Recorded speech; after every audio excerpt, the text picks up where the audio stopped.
Power on.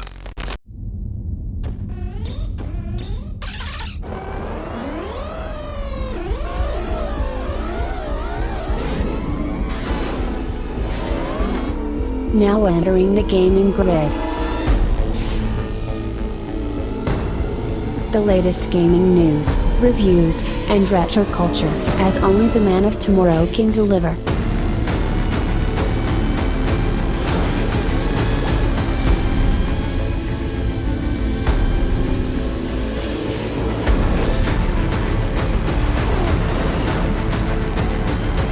And here's your host, Brian Sovryn. Woo, the master of his craft, here by request. The Golden Stallion, the man of tomorrow, Savzu, the rated R radio star, actually here to talk about, well, like I said, by request, but to talk about another master of their craft, that being Nintendo. Because on, I believe it was Tuesday, on July 6th, Nintendo surprise announced, they didn't really drop it because it didn't come out yet. It doesn't come out until October 8th of 2021. But what are we talking about? We are talking about the Switch Pro. No, we're not. But we are talking about a new Switch. But it is certainly not what the much ballyhooed and theorized Switch Pro that, I mean, basically there's rumors about every freaking week. There's a part of me that even though this isn't the Switch Pro, nor was I in any hurry to get a Switch Pro, nor did I really care. There's a part of me that's glad this came out, because now, you know, a lot of outlets and idiots on, I'm sorry, kind of repeat myself there. A lot of people, let's be kind, Brian. A lot of people and media outlets are still using this opportunity of a new Switch model or a slightly upgraded Switch model to, you know, talk about the Switch Pro. But it has also, in many ways, somewhat calmed down the conversation around the Switch Pro, because, I mean, there were just new supposed leaks every week, and it just got annoying anytime you went on Twitter and saw, you know, Switch Pro trending. It's like, and yeah, whatever. It's just some moron talking out of their ass. And let's be clear here that, because there were people who, you know, supposed leakers and insiders, including Bloomberg, who were saying that a Switch Pro was going to drop just before E3, which was earlier on in June of 2021. That did not happen. Now, were they actually right in that, oh yeah, but look, you know, not even a month later, and we did actually get a new Switch? No, they're still not right. And they're still full of shit, because the you know, this is not a Switch Pro like they were basically suggesting, that there would be, you know, these vast improvements. There are not vast improvements here with what is being called the Switch OLED. Though I suppose there's probably some people out there who would say OLED and like would actually spell it all the way out. And that is, of course, a reference to its screen. But there are some other quote unquote improvements. I think they're pretty incremental, but we're going to break this down because I did get a few requests into questions@sovereigntech.com, into the email address, wanting me to talk about, what do I think of this? Is this something that I think people should pick up when it comes, you know, around October 8th? So, my dear listeners, your wish is my command, and I am here to talk about it. It was a surprise announcement. I mean, and kudos. Like, you could argue that a new Switch was the worst kept secret in the world, but then again, nobody predicted such an incremental upgrade on the Switch to get released. Nobody. They're all, I mean, just basically, if you just assume that everything online is a lie and that everyone online is more or less a liar, you'll go through life much happier and with a lot less stress or expectation or undue and unnecessary expectations that will not get fulfilled. And especially when it comes to Nintendo, because this is a company who, well, like I said earlier, they're the master of their craft. They're the best in the business, and they can run completely on their own calendar, on their own schedule, on their own timeline. It doesn't matter when they announce something. It's going, to get people excited when they do finally announce something. Like I talked about earlier in the year during my E3 review of a Gaming Grid show, Nintendo does, interacts basically with the rest of the video game industry as a kindness. Suffice to say, when Nintendo is ready, when they're good and ready to talk about something, they'll talk about it. And everyone else will talk about it after they're done talking about it. But since they have talked about it, now I'm willing to talk about it. So let's get into it. Enough of the hullabaloo here. So the Switch OLED, which is what I'm going to call it, okay, there is no reason to call it, kind of like when there was a refresh with the 3DS line, and we ended up with the new Nintendo 3DS. That was the actual name, new, okay? There's no need to call it anything like that. It is not a Switch Pro by any means, okay? But let's talk about what the Switch OLED is. So essentially, it is the same Switch that if you already own one, you know what it looks like. The difference being that it now has an OLED screen, a 7-inch OLED screen, which is about an inch larger than the LCD screen that the original Switch had on it, or has on it. This is the winner. That's why it's in the name. And I mean, it's so in the name, it's the branding on the front of the box. There's nothing else branded on the front of the box. If you're going to buy a Switch OLED on October 8th, this is the big push. Again, it's not the only feature upgrade here, but it's the star. And this OLED screen is what allows for approximately a 3-hour battery increase. Now, the odd thing with the battery increase, because normally you can get about 6 hours max, maybe 6.5 out of an original Switch. With the Switch OLED, you can get closer to 9, or, perhaps a little above 9. The funny thing is that in the branding around that, in the marketing around it, when it gives like a little asterisk, right? A little star. And then you go and see, okay, what's the caveat? And the caveat is that you can get 5.5 hours of playing Legend of Zelda Breath of the Wild, on a regular charge. And what surprised me about that, so that language has been there forever for the original Switch. All the way back in 2017, really, they were talking about that, obviously, because that's the big game still for the system. Now, when you look at the marketing for the Switch OLED, you get that asterisk again, and it's just the same goddamn thing, that you get 5.5 hours out of playing Legend of Zelda Breath of the Wild. So, is there actually there is a battery increase, I guess, dependent upon the game, but as far as the AAA, one of the big reasons that a lot of people play on their, will play their Switch, there's no difference in the battery. So who the fuck cares? But regardless, the battery life is, part of what's being marketed, of what makes this like the feature enhanced.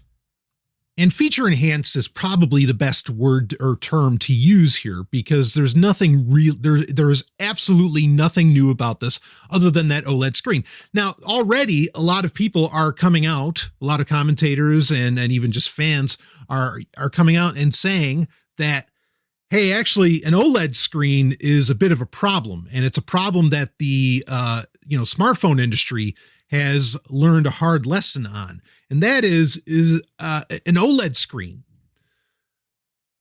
And OLED just stands for organic light emitting diode, right? So an OLED screen has a real problem with burn-in, okay? OLED screens are great for having some richer colors, for being better on battery life, for being brighter. I mean, there are genuine advantages to OLED screens.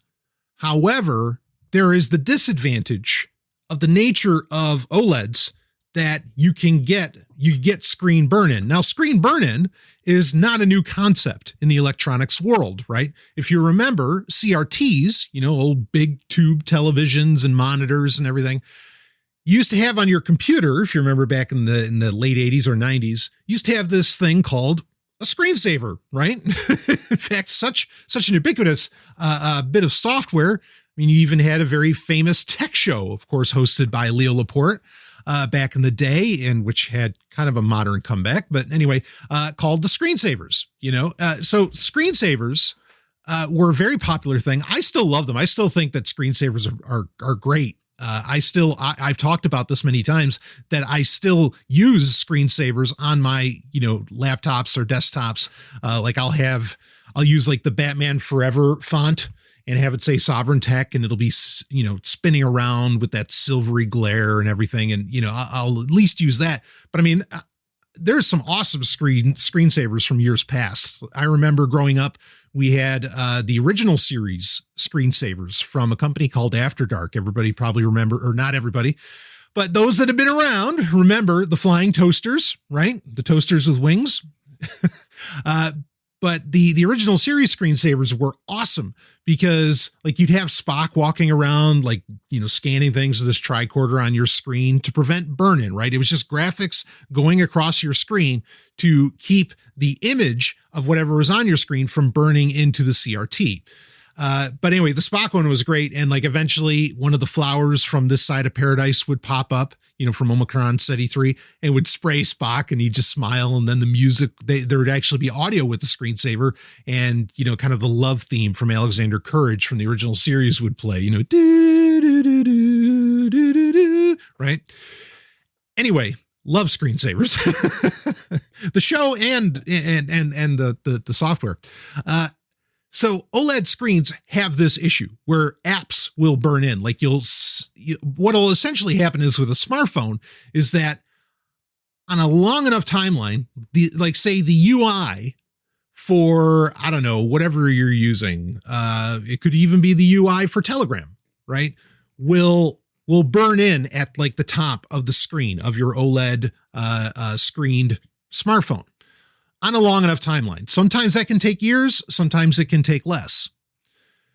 But for a system that Nintendo is clearly planning on you using for a very long time, that screen burn-in, there's the potential that it could happen. And there's other issues people talk about, like yellowing and all of this.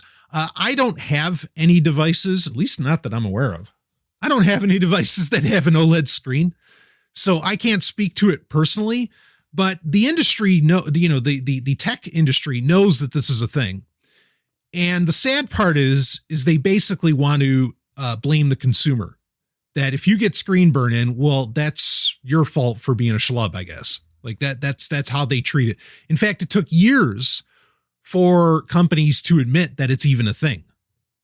So people's concern around the OLED screen being inferior is a fair one to bring up. I don't know. I mean, if you're anything like me, you play so many different games. I don't know that would occur, right? I mean, there certainly are games, and in fact, games on Switch that I would play for years. But also in between that, I might spend, 2 months, 6 months beating one game, to completion. And then I might pick it up again over the years here and there, just to have play a feel good game or something. But obviously I'd move on to another game, and then beat that to completion and so on. So I don't know that this is going to be as big a deal with something that has so much motion and really shifting UI overall, like video games generally do today. So I don't know how much of a concern that is. Again, we'll get to, do I recommend buying this thing? We'll get to that towards the end of the show here. Clearly, the reason that Nintendo's going with an OLED screen on this is to increase the battery life, potentially. And they are really, there's two concepts that Nintendo is really pushing here, and it's very obvious with the Switch OLED. Two things. One, they really want you to play outside, play the Switch outside. Two, they really want you to rock that tabletop mode more. Tabletop mode is not where you're holding your Switch, and playing it handheld, but it's also not where it's docked and you're playing it on a big TV. It's where you're playing the Switch using the Switch's screen and detaching the Joy-Cons or using whatever controllers you want to use, while the Switch is standing up on a kickstand.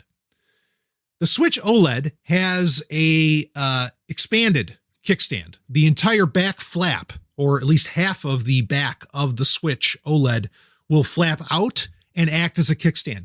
Now, this is actually a great improvement.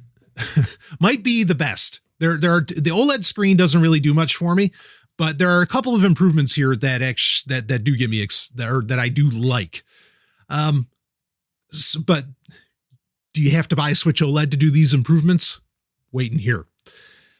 So this larger kickstand is a brilliant move. In fact, I was watching Ellen, play, like, where she had the kickstand out and it kept falling over on the bed.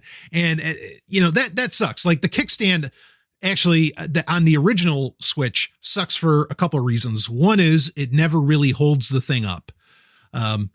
Also, the other problem it doesn't do, boy, it would be awesome, because there are some games like Ikaruga where I'd love to play it in portrait mode instead of landscape.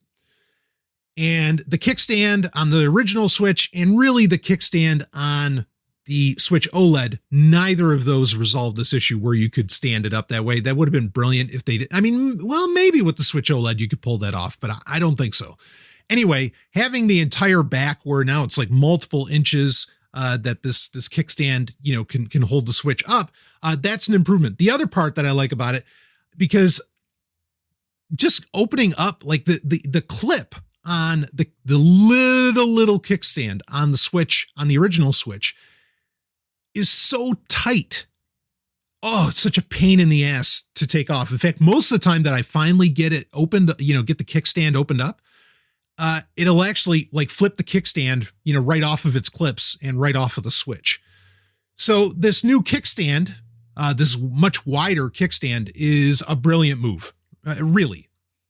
And again, this speaks to, I think, where they want you more playing it outside. They want you setting it up and having the party, right? I mean, we've seen that in their marketing where, people are having a party, I don't know, on top of some building somewhere, some kind of roof party, and they just break out the Switch in tabletop mode. And everybody starts jerking off the Joy-Cons while playing, the cow milking game on 1, 2, 3 Switch. No, really. Anyway, that wasn't a bad move. And though I gotta tell you, I really have a hard time imagining, like, even in the commercial for the Switch OLED, they show some redhead gal. Looks like she's sitting out by the pool playing the Switch. Who'd do that? Like, I wouldn't let my Switch that close to water, to a body of water like that, for one. I'm flabbergasted by that.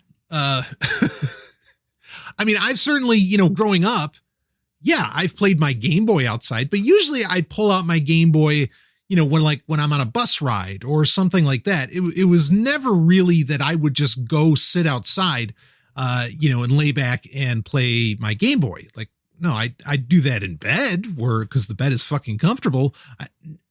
I don't know what Nintendo's deal is with this, and it's like, it'd be one thing if they showed it in the Japanese versions of the commercials, which they do, but in the commercials for, like, that era in North America, which are different, I just don't get it. I don't see that. That's just not a very American thing, because people usually have fairly large houses here, and you don't feel cramped so much that you'll actually go outside and play your video games there, which in parts of Japan, I could certainly see as a, more attractive proposition. But maybe that's it. Maybe it's just that the big city folk, that they, in America, that they actually go outside and play. I can't, even then. Look, I grew up in New York City. I just don't believe it. I don't believe it. And really, even the tabletop mode, I have a hard time imagining that a group of people all will stand around even a 7-inch screen, right? Because they made it bigger. Clearly, that was also more for tabletop mode, so that you could, get that little extra real estate, so that, doing 2-player Mario Kart or something isn't as crunched. But I have a hard time imagining that gets done often enough to justify the design. Just putting that into the design of the Switch. The real argument, and in fact, it was during a Q&A, one of the old school, Zomia 1 Q&As, where I had a guy who's in a relationship, a couple, he emailed me and talked about how he loved that I talked about the Switch. And that I think they were like, where were they? They were backpacking like in China or something, or that maybe they weren't backpacking, but basically they loved it because they could just pull out their Switch at any time and they didn't have to carry a TV or even really a laptop with them. And they could just, play some video games wherever in the world they happen to be. Now that's romantic. That is the justification for tabletop mode. And yes, actually that is playing it outside, but then that's when you are like living out of your backpack, right? I mean, that's kind of a different scenario that I suppose with digital nomadry might be kind of popular today, but yeah, maybe, hey, now that I say this, maybe Nintendo is, as they often are, well ahead of the curve. And they know that people are going to, or that, digital nomads and packing light and whatever is becoming a far more popular thing, but people still want to play their video games. And so having that system that has the screen built in and that maybe you can set down while you're hot desking, that's a term, there you go. Maybe that's it. Could be. Regardless, we should move on. Not all of the feature enhancements for the Switch OLED have to do with it being portable, whether tabletop or handheld. One of them is an interesting revision to the dock itself. Now, the dock can also come in like a white color now, and it looks a little shinier, a little more futuristic, I guess. Maybe it's a little more rounded. Okay, that's not a big deal. But the major difference here is they removed the interior USB port on the dock. So there's still 2 USB ports on the outside, but there used to be, in the original Switch dock, there was a third one on the inside that you could connect varying peripherals to. This has been replaced with an Ethernet port. So, and they're touting it, how you could do wired play. Now, look, I think that's great.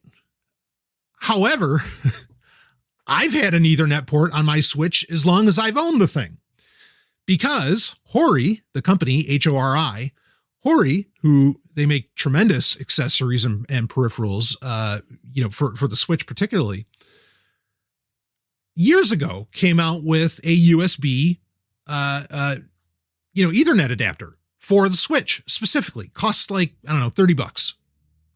Which, by the way, these feature enhancements that I'm talking about will net you another $50. The price of the Switch OLED is $350 compared to the standard $300 for the original Nintendo Switch. Now, again, the inclusion of a LAN adapter, of an Ethernet port is a great thing.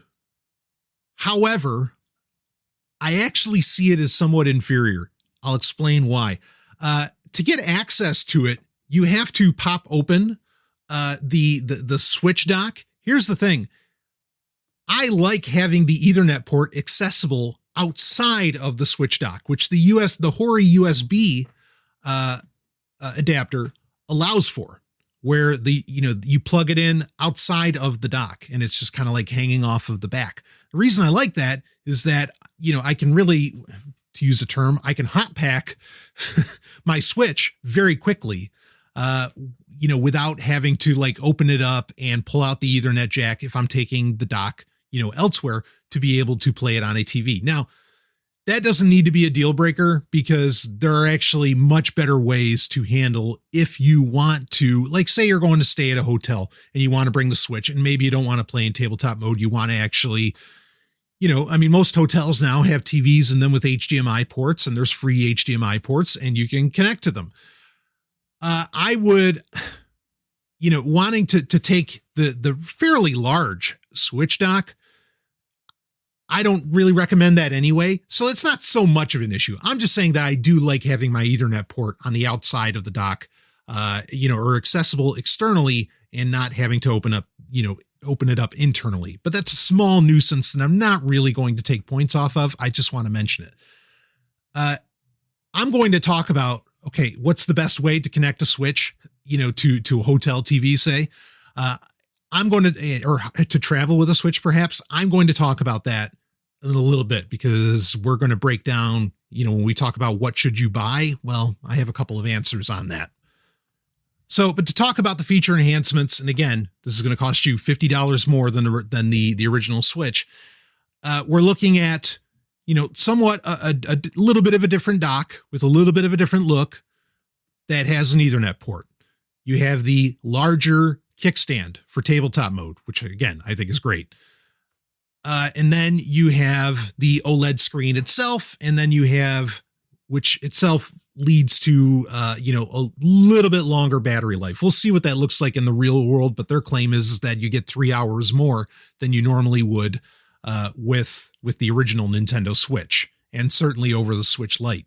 But now let's talk about what we didn't get with this refresh of the Nintendo Switch. The first thing, and this is one of the big questions that I know a lot of media outlets asked Nintendo, was, hey, so we see these nice new white Joy-Cons, which is a new color, a colorway for Joy-Cons. Did you happen to fix the problem of Joy-Con drift? Nintendo's response? Well, at first it was crickets, but then I guess they did confirm that no, this does not fix the issue that creates Joy-Con drift.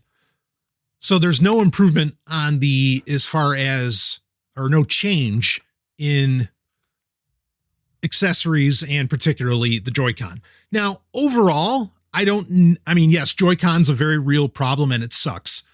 Overall, I don't see this as so much of a bad thing, partly because you've had people buy so many accessories since the Switch came out.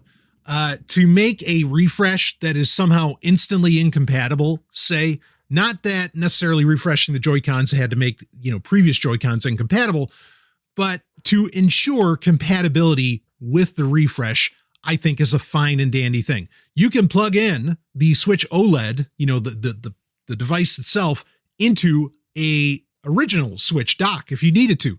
There's no incompatibility whatsoever. And overall, I see that as a win, but I get it that this would have been a great opportunity for them to fix Joy-Con drift. The other thing that you're not getting with this is a new processor, or an improved processor. And this should come as no surprise. In fact, before E3 or during my E3 review, I had said over and over again, there was no way you were getting a Switch Pro in 2021. There's no way that was going to happen, because we're in the middle of a chip shortage overall, industry-wide. And the fact that the Switch OLED doesn't have a different processor at all, in my opinion, is the only reason it can exist in the first place. Is because if they tried to do, even though it's not coming out until October 8th, if they tried to, push a new system or a refresh, or like a pro version with a new architecture, processor architecture, boy, you want to come October 8th, there might be 100 available, not that Nintendo wouldn't have been beyond them to do that, pull that trick where, we got a new Switch coming out, but there's only 100 available at launch.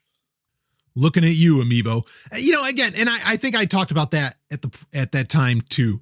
Nintendo's scarcity tactic, they really are shifting away from that, because how many Amiibo are getting re-released years later in 2021? Exactly. Quite a few. Anyway, as there is no chip refresh, no new processor in it, the other thing people were looking for, and I think they were hoping that this would be maybe even powered by the dock and not by the Switch itself, was that it would be, it would push native 4K. That's not happening, obviously, because again, there's really no new hardware minus the new screen. This doesn't bother me at all, partly because, and you can go back and listen to the episodes, I've done entire episodes around the bullshit that is 4K. But even if they did do the 4K trick with the Switch OLED, that's the thing, is it'd be a trick. They'd just be upscaling, because otherwise they'd have to program entirely new versions of these games, which right now are, either set for 1080p, at 30 FPS or, whatever the range is of resolution that they run. You'd have to completely remaster these games. And look, you can double dip on a game by releasing it on one console and then releasing it on the next. But this double dip just wouldn't have flown. And not only that, just look at the PS5 and Xbox situation where, okay, if you buy the game for the PS4, you'll get the free upgrade for the PS5. They know they can't double dip like that. All right. But, Sony and Microsoft are just so hot on getting people to buy their new consoles. They're willing to put in that effort. Nintendo, there's no need for them to put in that effort because you're going to buy their games no matter what. I mean, how shallow is the person that says, I'd love to play Breath of the Wild 2, but it's not in 4K, so fuck it. I'm not going to play that. Like, who the hell talk? I'm sure there are people out there who talk like that. And wow, where are your priorities? And it might be time to go visit the eye doctor and get your prescription checked. I mean, that's utter nonsense. Now, what may not be nonsense is the concern that some gamers have brought up, worried that because this is such an iterative upgrade, I mean, it's calling it an upgrade is almost being generous. Because it is such an iterative upgrade, a lot of gamers are thinking, oh no, Nintendo is pulling an Apple where, or really any smartphone company, Samsung would fit in this as well, where every year they come out with a design refresh. They come out with like a new model, the iPhone 13, the iPhone 27 up your ass, the whatever, or the Galaxy S20, and then the Galaxy S5000 that'll even wipe your ass for you, but not until you're done looking at Facebook. So, and that this is the beginning of a trend of, incremental, incremental upgrades in the gaming industry. Well, to be fair, I mean, Nintendo doesn't have anywhere near the amount of models that Microsoft already has available, but I do get where this concern is coming from. I don't really think it's invalid. I could, even if it was the reality that Nintendo was going to go forward now and they're going to every year release a different Switch that has whatever little new features. If Nintendo were to do that, let's also keep in mind that unlike Apple, they're not charging $1,200 for their wares. They're not charging, 4 digits. Hell, they're not even charging high 3 digits to get your hands on their hardware. We're only talking, and I should not say we're only because it's expensive. We're talking though about $300 to $350, or if it's like the Switch Lite, even the $200 to $250 range. Also, these kind of incremental upgrades are not new for Nintendo. I get the concern and that they might try and go for that. And I would not be shocked or surprised if they did. However, right now, with this announcement, nothing about this announcement is alien to Nintendo's previous playbook over the past 4 decades. Oh, look, Tails just got a notification. Tails 4.2 or 4.20, 420. Woo! Sorry. Tails 4.20 has been released. We will certainly be talking about that in an upcoming episode. Anyway, sorry. We're talking about Nintendo acting like Apple. No, Nintendo's just acting like Nintendo. Look at the Game Boy Advance. Look at the entire generation of that. I mean, you had the SP, which was a fairly significant design refresh for the Game Boy Advance, for the original Game Boy Advance, but far more significant than the Switch original and Switch OLED. But really, it was still just the Game Boy Advance, right? I mean, it created some issues actually with other games, like was it that Kirby game that required motion, and now the game thought that you were holding the Game Boy Advance upside down and it was a problem. Anyway, I know that was a thing. But then you had the Game Boy Micro, or Game Boy Advance Micro.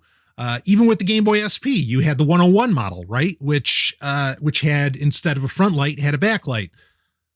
So these little design, or these little refreshes or feature enhancements for a console series is absolutely not uncommon for Nintendo. Hell, go even further back. I mean, the original Nintendo you had the mini one, right? Or not as in like not like the classic NES that came out a couple of, 2-3 years ago. I mean, there was another version of the NES that came out back in the late 80s, or maybe that was in 91. Anyway, even with the original Game Boy, not the Game Boy Advance, the original Game Boy, you had the Game Boy, then you had the Game Boy Pocket, right? Which was a refresh on that. And then that had like a bunch of different colors, and the Game Boy Color did some similar things. And so none of this is abnormal for Nintendo at all. And when you look at a lot of their investor statements from either Doug Bowser, president of Nintendo of America, or whoever's running, Nintendo proper out of Japan, they're always playing things really conservative. Always, always, always doing that. I really think the logic here other than the land port, I feel like they're really concentrating hard on, because again, ask the question, why did Nintendo release this in the first place if it's so incremental? Okay. I think that they are concentrating hard on the notion that people are getting back outside, and that's why they keep pushing that. Okay. Or that people are getting back together. So let's make sure the Switch can be a part of that with, better tabletop mode. Okay.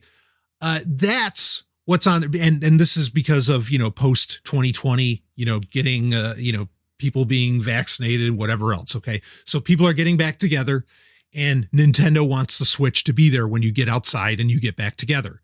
That's what improved battery life, better screen for tabletop mode, better kickstand for tabletop mode. That's what that's all about. The LAN port, the Ethernet port is about, okay, but then we probably have a lot of people who play, docked, who play connected to a television. Let's throw them a bone, give them something to get excited about. Because frankly, there's particularly nothing, including when you can get the Hori Ethernet adapter for USB for the original Switch. There's nothing here. If you primarily play docked, like treat it like a traditional home console, there's nothing here for you. Nothing. There's no reason for you to buy this thing. Now, the other part and the date of when this is getting released kind of speaks to another one of the big reasons why they're coming out with this. And that is, and I've heard, we talked about this when we did our Nintendo E3 review. There are a lot of people who are suddenly now going to, and I completely understand where they're coming from and respect it, to no end. There are people who, okay, we're getting a Metroid game now. Now I'll buy the Switch. And that's not a new attitude either. There were plenty of people when Metroid Prime 4 got announced, to say nothing of Metroid Dread. When Metroid Prime 4 got announced, there were plenty of people who came out and said, yeah, as soon as that we get a launch date on that, I'll get my Switch lined up, to buy one. And this is happening with Metroid Dread, which is coming out around the same time that this, this version of, or this iteration of the Switch will be available. So there might be new people who will treat the Switch primarily as, docked as a home console. And yeah, getting that new LAN port, yeah, somebody might hash out the extra $50. And I would say at that point, why not? Because again, the Hori adapter is going to cost you $30. Why not do $20 more and go ahead and take advantage of, the other little incremental, feature enhancements that are coming along with the Switch OLED? I don't see any reason why not. So it's a pretty savvy move to release this. As BS as most of the feature enhancements are, this is a pretty savvy move. And I guess that gets into the question of, should you buy that? Should you buy the Switch OLED? Should you buy this? Is this worthwhile? And this is an answer that has a lot of factors, okay, or a lot of caveats, and really there isn't just one answer. Here's the simplest answer. If you do not own a Switch, it's a good idea to buy this one, okay? Even though it's the incremental feature upgrades, it's a good idea to buy this one, even if it is $50 more.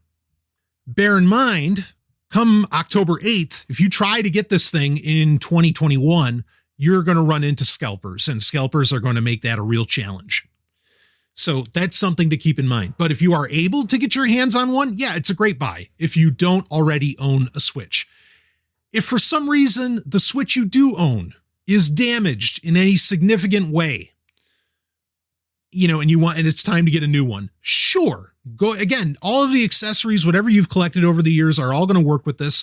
Go ahead and get the new version. Nothing wrong with that. And in fact, if your Switch is damaged, that likely means you use it a lot in its portable modes. And this, refresh is definitely, more about portable. But if you have a Nintendo Switch and it's in good to great shape, I don't see any reason to buy this whatsoever. There's no reason to buy this whatsoever. And you could say, yeah, but Stallion, boy, I really like that new kickstand just like you. And hot damn, I could go for that, for that Ethernet port. Or boy, I just, the thing is I want my life surrounded by OLED screens. Okay, well, if you're that way, we've got other issues to talk about, but okay, fine. But here's the deal.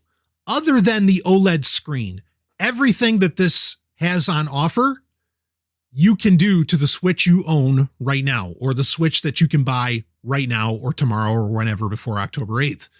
A question, actually, something we don't have an answer to is whether or not they will stop making the original version of the Switch. I don't know. And I haven't really seen anybody even ask that. But again, either Switch is going to do you fine, and the $50 that you potentially save in not getting the Switch OLED, you could use towards some accessories that will give you, I dare say, a better experience than what the Switch OLED would give you. In fact, what I'm going to mention to you here, I consider to be the real, you can essentially have the Switch Pro right now. Okay. So I'm going to recommend to you accessories / upgrades that can really enhance your, Switch experience, shall we say. And I will link to all of these in the show notes. However, keep in mind, I take no affiliate cut for any of this stuff. I am not trying to sell you something. I am just trying to recommend to you the best experience and the most fun that you can have in life. That's all I'm ever trying to do. So unlike any dumb fuck media outlets out there who don't tell you the truth, they just tell you what they can sell or make money off of. Don't worry, Golden Stallion's here for you. So this is essentially, you could call this the Switch Sovryn Pro if you want. And you can do this all with your Switch right now. Okay. Let's break it down. The first thing to do is let's get pro in the name, shall we? And that can be done via something that I've talked about for years on Sovryn Tech, and it's my favorite way, especially when I'm in portable mode with my Switch, my favorite way to engage it, and that is also by the company Hori, Hori. That is the Hori Nintendo Switch Split Pad Pro. What this is This is going to solve your Joy-Con drift.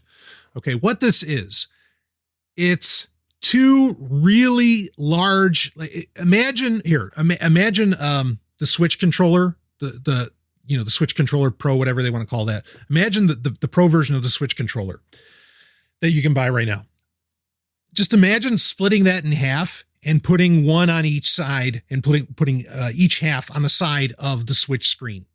Okay, and that's what you get. Giant grips. It also gives you a proper D-pad on the left-hand side instead of the 4 buttons that you normally get on a Joy-Con on the left-hand side of the Switch in portable mode. I love this. Now, caveats. There's no rumble feature. That's a deal breaker for some. Also, there's no amiibo support with the Split Pad Pro. It does, depending upon which model, because they have a bunch of, they have a black one, a red one, they have a Pac-Man one. They run anywhere from $40 to $50 to get your hands on these. So, there's a bit of an expense, but it's definitely going to solve your Joy-Con drift, and it creates a much better experience in portable mode. And you can easily slide them in, they can sit on it and it slides into the dock, no problem as well. I do that all the time. The other issue is there's no motion controls with these.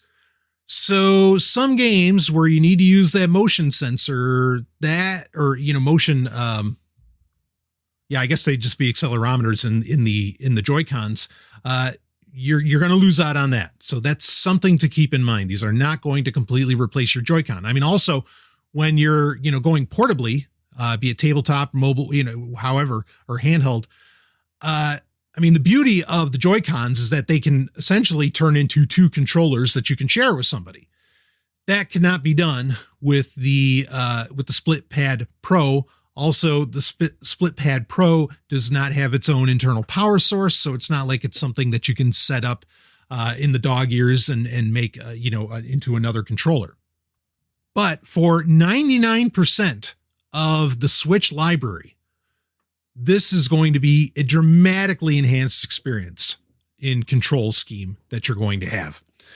So you can put this on, and I got to tell you, it makes your Switch look really, really badass. Another thing that makes your Switch look badass and gives you new battery life, and it gets better, gives you that big kickstand like the Switch OLED has. You can get, and there's a bunch of different companies that come out with basically the same thing. There's the one by Yobwin. And they're literally all the same thing. It's just they all have the different funny, Amazon business name because it's easier and quicker to get your business registered in the US or able to sell in the US. If you just choose some weird ass name like Yobwin. If you ever wondered about why are there all these companies on Amazon that have these weird names, that's why. Because no one else has named that. So, because it'd be a challenge if you called your company even something as simple as say Blue Vibe. You probably got to go through a pretty drastic trademark process to make sure that you're in the clear by using those 2 words or even as one word. So if you just use Yobwin, no, that's fine. So anyway, link is in the show notes for this. This will run you another $40. But a couple interesting things here. And in fact, if the Split Pad Pro really, is just missing a couple things that you need, this can kind of resolve that too. So what this is, it's a 10,000 milliampere battery charger case for the Switch. And it connects to the Switch, connects right to the USB-C port on the bottom of it. And it gives your Switch not just an extra 3 hours, it gives your Switch an extra 8 hours of playtime. Not only that, it has a USB A port on the back. So you could actually charge, say, your smartphone off of your Switch if you needed to. It also has USB-C on it so that you can charge, with USB-C. This is not something that will sit in the dock. So there is, I guess you could argue there's that issue. But if you're more, again, the Switch OLED is clearly more about portability, about portable play, handheld, tabletop. If you're going handheld or tabletop, this is your winner right here. It does add some heft, a bit of bulk, a bit of weight to the Switch, but it's going to give you even better battery life than the Switch OLED. And it gives you some other interesting options as well. Also, when you buy these, and again, they run about $40, they come with, like better grips for the Joy-Con. So if you don't want to lose the Joy-Con, you can rock this and you'll still get that better grip than similar to what the Split Pad Pro offered you. So this is a great option to go with. And really, I think it's one of those things every Switch owner should have. The next part is the thing that I've already mentioned, and that is having, a USB Ethernet port and like I said, Hori sells an official one for the Switch. It works perfectly. I use it all the time. I love that. Part of the reason I love it, even before Nintendo recognized that maybe people would want such a thing, part of the reason I love it is that as much as possible, I get away from Wi-Fi. As much as possible, I don't, because Wi-Fi is just going to get worse. It's not even necessarily like a health, some people worry about Wi-Fi from a health issue. This isn't even a health issue anymore. Wi-Fi is basically a spy network and not in the cool way, in the bad way. And with upcoming Wi-Fi specs like Wi-Fi 7 and 8 and so on, there's already plans where this is not good. If you care about your privacy, you're never going to use Wi-Fi again in the coming years. But anyway, that's part of the reason I try to connect as much as I can hardline. And I even can connect my smartphone to hardline. So you really don't need the new Switch dock to get, to get that feature, to get the LAN port in it. Nintendo did say, and I think the price was $50. Nintendo did say that they will sell the new dock separately. So if you don't want to go with Hori's option, again, I feel like I made a case of why I think it's actually better. But if you want to go with the straight, the straight LAN port built into the dock, you can do that. You can buy that come October. I don't think that I don't know if what you're thinking, why that might be an advantage, because it's really not. It's all USB, right? Because the dock, how does the dock connect to the Switch? USB-C at the bottom of the system. It's all the same speed. It's all USB. So there's no difference, okay, between the new dock's LAN port and the one you can buy from Hori. So there's that. So we've got three things that can dramatically change your Switch and make it very much a much enhanced and really new system in a very real way. And now I mentioned how you could buy the Switch OLED dock separately. I am going to make a different recommendation. If you're really hot about getting a new dock, in fact, really, I'm sure they'll come out with new skins for the Switch OLED dock and for the Switch OLED itself, because the skins, which are these like sticker sets that you can buy, they're official from Nintendo. They're like $20 off the Nintendo shop. I love them. They're great. They're really durable. They're really gorgeous, and they're pretty easy to put on. My present Switch is just covered with Zelda, from the dock to the Switch itself. In fact, the back of the Switch, I really think it's gorgeous. The back of the Switch has the gold cartridge, emblem, basically. Like it's a sticker version of the gold cartridge of the original Legend of Zelda from the NES.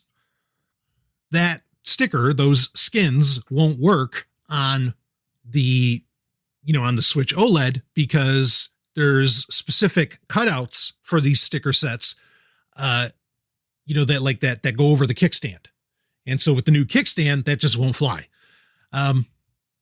Anyway, I guess that's the one accessory that isn't compatible with the Switch OLED that's compatible with the original.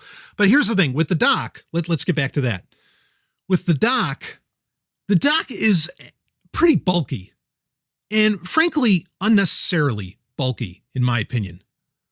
Now, you can buy enhancements to the dock where like it's an entire piece that sits under it and it'll have like charging slots for like 4 more Joy-Con, and it can hold cartridges and all this stuff. You can get really, really fancy with the dock that exists today and even, add on things to that, to say nothing of the Switch console itself, like the handheld version, or the handheld like we were talking about previously. And really, I got to say, the ability to, make all of these alterations and enhancements is what ultimately, because if you remember, I originally bought the Switch Lite when that came out because I was like, yeah, I'm mainly going to play in handheld mode anyway. So that's what I want. The thing is, you can't do half of this stuff with the Switch Lite. I mean, and that's part of why I think the Switch is so exciting, because you could just keep adding to it. Like there's so many things you could do, kind of like what we're talking about here. So that's why I generally don't recommend the Switch Lite, because I don't think that there's that much of an advantage over it, or that it offers over, especially with size and things like that, as compared to all of the advantages that you can add on to the original Switch or the Switch OLED. Anyway, back to the dock. So Hyperkin, another company, love Hori, love Hyperkin. There's a lot of these little boutique, dare I say, boutique companies that, they just do accessories and add-ons and whatever for these consoles, and for the video game industry in general. And I've always loved these kinds of companies like Mad Cats. I mean, you can go back pretty far and there's been plenty of them, and they always do the best work. Hyperkin is another company that I really love. They're the ones that made the Duke, the great Duke controller, the modern one. Fuck yes, for Xbox and PC. Anyway, they have and again, depends on what color you want to get it in, but it'll run anywhere between $30 to $50. They have a dock that looks like a very small N64. And I mean, this thing is just a few inches long. It's tiny, but it's a full dock. It has the multiple USB ports. It has the TV out port.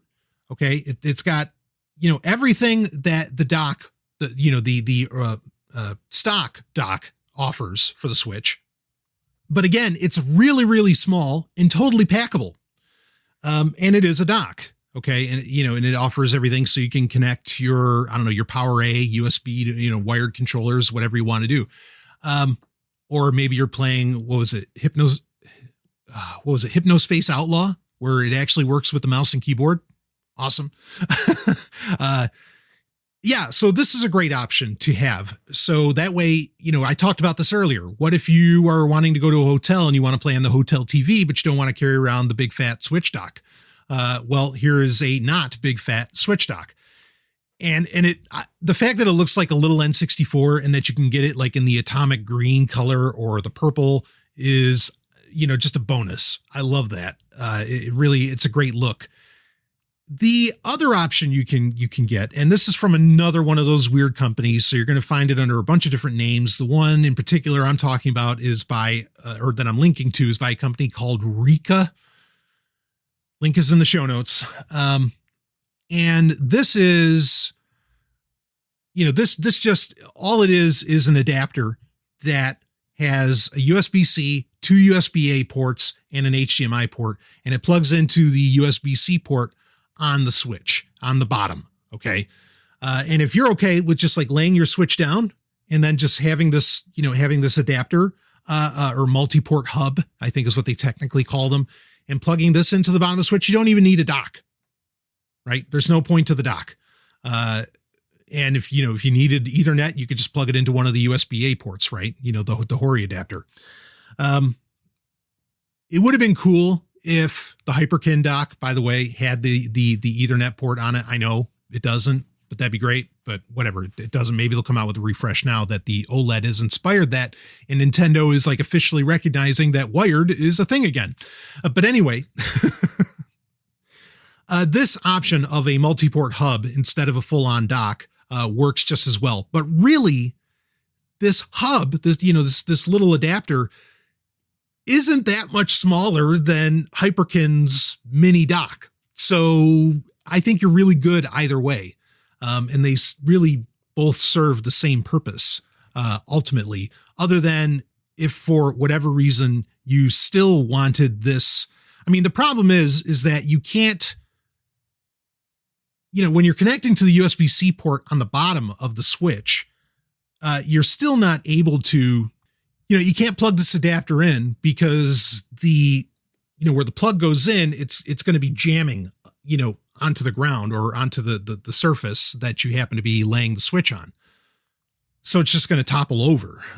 So that, again, everybody's different. So however you want to rock this, however you want to put this setup together, go for it. But I think that the Hyperkin dock is about the best thing going.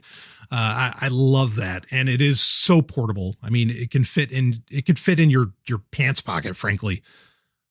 Now, the last issue that I'll bring up, and I don't really like any of the solutions for this because they're basically all powered and all of them get in the way of some kind of port, or they would get in the way of the, expanded battery pack that you're going to put onto your Switch.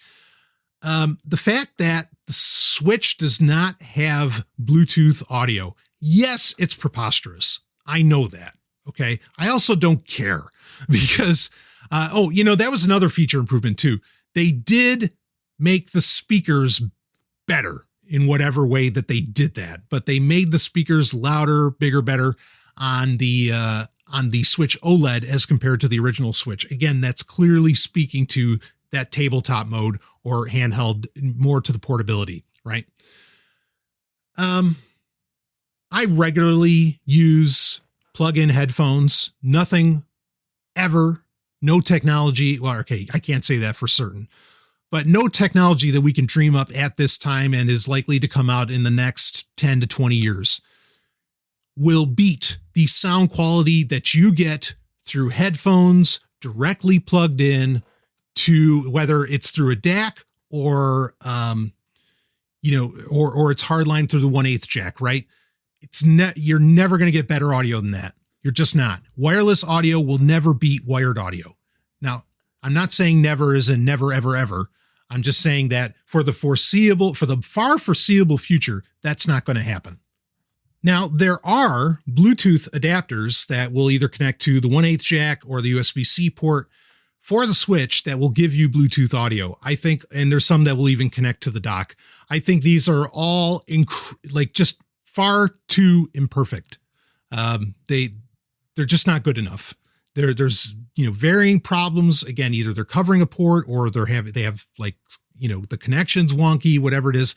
There's no really great solution for this. Nintendo is the one that's got to step up and just allow the Bluetooth on the Switch itself to connect to Bluetooth headphones. So I don't really think there's a great solution on this, but ultimately I don't care about it because I'm plugging in wired headphones, the same wired headphones that I use for my still very often played Nintendo 3DS, actually Nintendo 2DS XL, but point stands. I think that was another feature that people were looking for, but really that's, as far as I can tell, just a software upgrade they have to do at some point. But beyond that, I think, again, like I said, if you don't have a Switch and you're getting ready for Metroid or whatever else that's coming out, getting a Switch OLED's great. Go for it. No reason not to. If you, however, already have one and it's in fine working order, I think it's a lot smarter to hash out what, chalks up to about $100 to just get all of these enhancements, get all these accessories that take your present Switch to the next level, really largely beyond what even the OLED can do. Like I said, you can kind of consider it your own Switch Sovryn Pro.